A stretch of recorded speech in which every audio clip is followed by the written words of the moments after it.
Yang namanya kreativitas itu adalah memberikan pertanyaan-pertanyaan yang bukan menghafal. Nah, pertanyaan saya adalah kalau anak-anak itu disuruh menghafal Ya. rukun sholat, apakah dia memahami rukun sholat? Mhm. Apakah dia tahu aplikatifnya atau implementasinya atau makna dari rukun sholat? Mhm.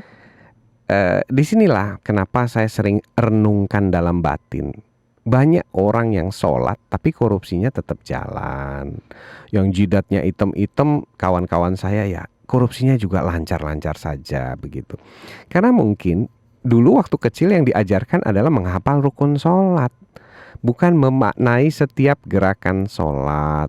Dalam aplikasi kehidupan kan begini ya, Mhm. sholat itu sebenarnya dalam setiap gerakan dan bacaannya itu adalah sebuah program yang direlasikan ya, Mhm. dihubungkan dengan kehidupan mulai dari pagi hingga kita kembali ke tidur. Ya.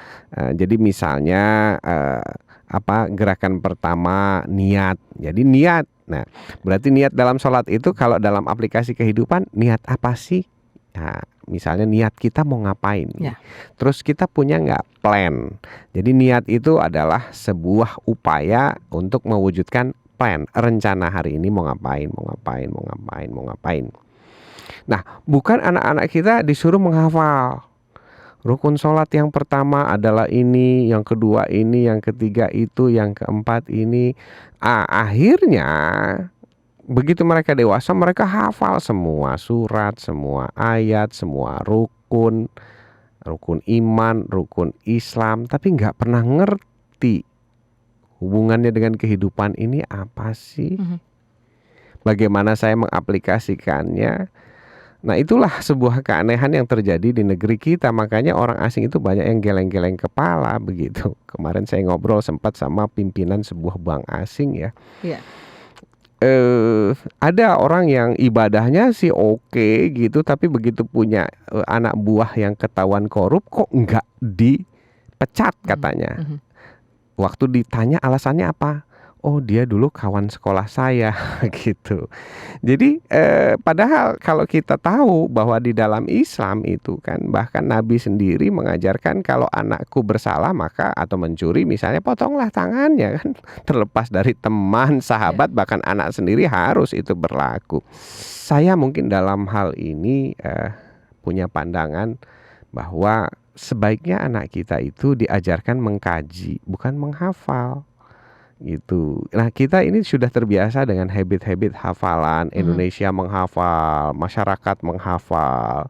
Hafal semua. Siapa sih yang tidak hafal kalau lampu merah-merah itu artinya berhenti? Mhm. Ya. Siapa yang nggak hafal saya tanya coba. Tapi apakah kita melakukan itu masalahnya?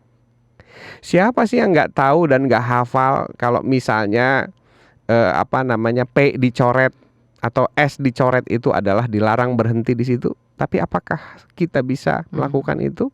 Kita lihat banyak sekali mobil-mobil yang justru berhenti persis di bawah rambu-rambu tersebut begitu. Jadi mari seperti apa yang diimplementasikan di negara-negara yang sudah maju, mereka dilatih untuk memahami dan mempraktekkan. Nanti kalau udah paham sama praktek lama-lama hafal sendiri. Nah, kita ingin memulai sesuatu dari pemahaman.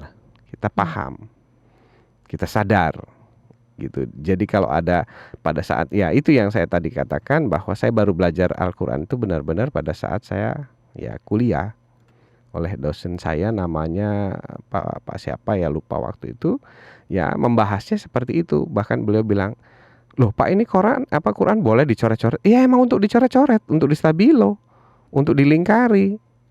Loh, kalau dulu saya kecil nggak boleh begitu, diajarinya harus dilap, bersih, dibungkus rapi, taruh di atas lemari. Ya itulah kenapa kita nggak pinter-pinter. Karena Al-Qur'annya itu cuma dibuat pajangan, dibuat aksesoris katanya. Mhm. Al-Qur'an itu adalah buku yang untuk dikaji. Kalau misalnya ada kesalahan Ya. kita harus cek ulang, cek and recheck, pakai logika, pakai sains, pakai ini, Mhm. pakai itu. Mhm. Ya itu kalau kita mau pinter kata dosennya. Tapi kalau mau punya pajangan banyak ya majang juga nggak apa-apa, silakan itu pilihan gitu. Begitu kata beliau.